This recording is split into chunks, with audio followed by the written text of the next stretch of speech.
Hola, mi nombre es Daniela Lisset García Cervantes. Soy alumna de la materia de Economía 1 y estoy en el horario de lunes y miércoles de 1 a 3 de la tarde. Hoy les voy a hablar acerca del capítulo 12 de nuestro manual, titulado Oferta laboral de consumo. Este capítulo nos indica que una parte de los ingresos que posee un consumidor proviene del trabajo existente en el mercado para este consumidor. Y claro, al tener un trabajo dentro de un mercado laboral, este trabajador obtiene un salario por cada hora que trabaja. Esto nos demuestra que la decisión de consumo va de la mano con la oferta laboral. Restricción presupuestaria y óptima del consumidor. Esta parte es muy importante porque aquí vamos a ver muchas letras que vamos a utilizar para fórmulas más adelante. Nos demuestra que hay ingresos no salariales que vendríamos tratándolos como la letra M. Hay salarios por hora que vendríamos marcándolo como una letra W. Este salario lo recibe claramente el consumidor por cada hora que trabaja. Tenemos también el número de horas trabajadas que lo vamos a contar como la letra T. Por lo tanto, aquí nos muestra que si el consumidor trabaja de número de horas, su ingreso se va a convertir en T, que como ya vemos acá es el número de horas, que nos va a llevar a WT. ¿Qué es WT? Habíamos visto acá anteriormente que W era el salario que el trabajador recibe por hora. Por lo tanto, este es el salario que recibe por hora multiplicado por las horas que va a trabajar. Y esto nos va a llevar ya a su ingreso, que va a ser M, que es la mezcla o la suma del ingreso no salarial, más las horas trabajadas por lo que le paguen por cada hora, que vendría siendo WT. Aquí también vamos a utilizar un solo bien como referencia. Entonces, tenemos que la cantidad que se consuma de este bien la vamos a tomar como la letra C. Y el precio que tenga este bien lo vamos a representar con la letra P minúscula. Por lo tanto, nuestra restricción presupuestaria toma forma en el precio del bien por la cantidad que consumiremos de ese bien, que nos va a dar esta fórmula o este resultado que vimos anteriormente, que era la combinación de nuestro ingreso no salarial y la combinación de lo que nos pagan por hora por las horas que trabajemos o que trabaja nuestro consumidor. Aquí, después de esto, podemos ver a T como la oferta laboral de nuestro consumidor.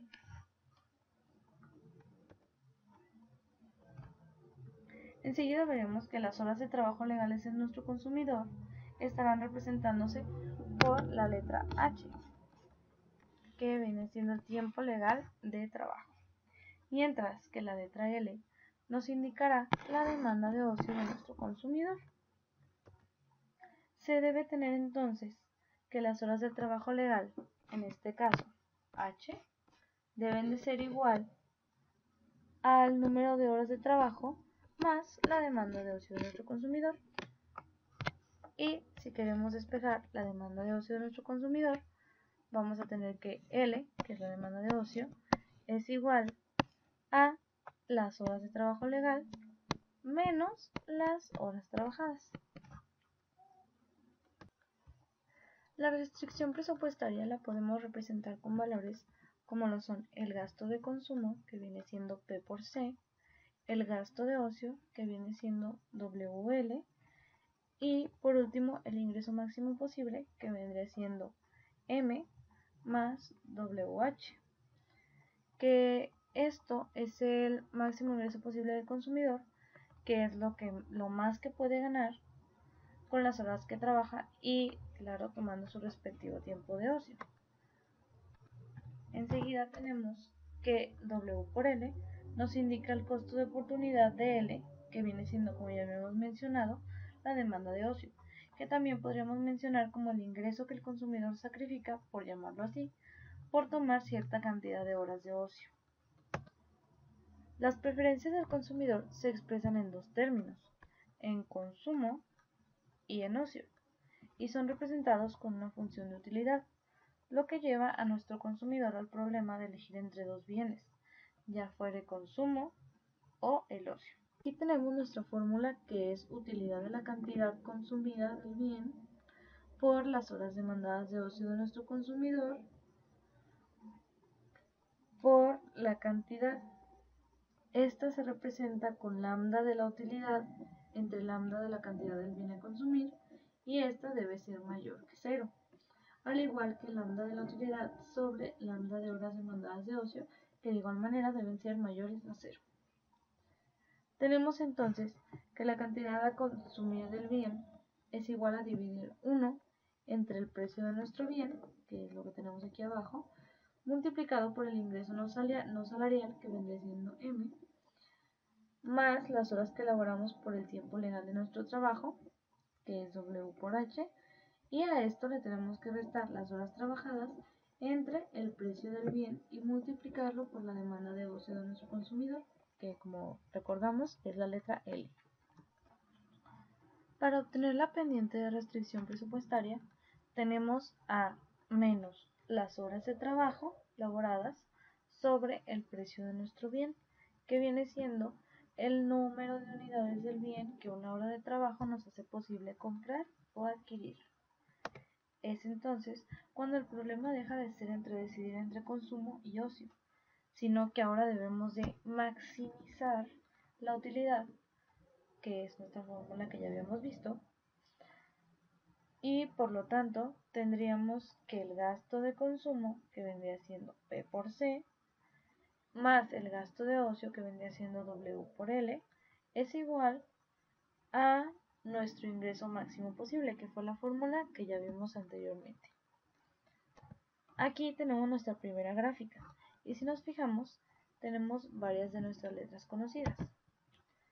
Tenemos, por ejemplo, la letra M por este lado de acá, este otro lado de acá, que es nuestro ingreso no salarial, sobre P, que tenemos aquí, que es el precio de nuestro bien. Tenemos también W, que es el salario recibido por las horas que trabajamos o que trabajó el consumidor, sobre el precio de nuestro bien, de nuevo. Y aquí es esto, el ingreso no salarial entre pues el salario recibido por las horas que elaboramos. Tenemos también la letra H, que son las horas de trabajo legal. Lo tenemos aquí, lo tenemos acá y lo tenemos acá. Que son, tenemos L también, que es la demanda de ocio, que está, de nuestro consumidor. Y la letra E, esta de aquí, que nos indica cuál es el óptimo de nuestro consumidor. En estas letras tenemos algunas particularidades. Si podemos ver, por ejemplo, aquí tenemos un asterisco, y este asterisco nos indica y transforma a nuestra letra y al valor que tiene en un valor óptimo. Estos óptimos nos indican las cantidades más altas que podemos tomar, como en este caso lo tiene la L y lo tiene la letra C. Si nos fijamos, estas líneas son las máximas que tienen, C y L con asterisco, que son las óptimas. Aquí es donde se crea nuestra línea de restricción, y esta vendría siendo la curva de restricción presupuestaria. La estática comparativa se refiere a la elección óptima del consumidor ante las variaciones de sus ingresos no salariales y precios del bien que desean consumir, que tenemos aquí ingresos y tenemos aquí los precios, y aquí son los consumidores confundidos. Voy a llevar a nuestro primer caso, que vendría siendo un efecto de un aumento en el ingreso no salarial. ¿Qué va a pasar si hay un aumento en el ingreso no salarial? Esto nos indica que el delta de sus ingresos no salariales, claramente, que es esto de aquí, debe de ser mayores a 0. También nos dice que el delta de su demanda de ocio, que vendría siendo delta de L, debe de ser mayor a 0. Igualmente, como en el caso anterior. Pero aquí tenemos una excepción y que es el delta del tiempo trabajado debe ser menor que 0. Esta vez no tiene que ser mayor, esta vez tiene que ser menor. Un aumento en el ingreso no salarial implica que nuestra restricción presupuestaria se alce. Como podemos ver en esta tabla, tenemos aquí nuestra restricción presupuestaria anterior, que era nuestra tablita de C, nuestra rayita y nuestra curva que era la E. Esta era la gráfica anterior, pero como aquí hubo un aumento en el ingreso no salarial, tenemos que L aumenta de aquí hacia acá. Entonces si ponemos el punto aquí y lo subimos, llega aquí. C aumenta hacia arriba, entonces tenemos nuestro puntito aquí, lo recorremos y aquí se forma nuestra segunda curva de restricción. Ya con un mayor ingreso no salarial. Aquí tenemos un caso muy particular también con las letras, que es la M con un apóstrofe. Estos apóstrofes que hacen la diferencia nos indica una letra prima, que vendría siendo en este caso un cambio en el alza en el ingreso no salarial. Este nos dice que M' debe ser mayor a M, que es nuestro ingreso no salarial. Como podemos ver, aumenta la cantidad, aquí tenemos la cantidad, por lo que aumenta de igual manera la demanda de ocio, que es de este lado. Siempre nuestro consumidor tiene que elegir la curva que esté más alejada del origen. Eso es algo que se nos tiene que quedar bien grabado.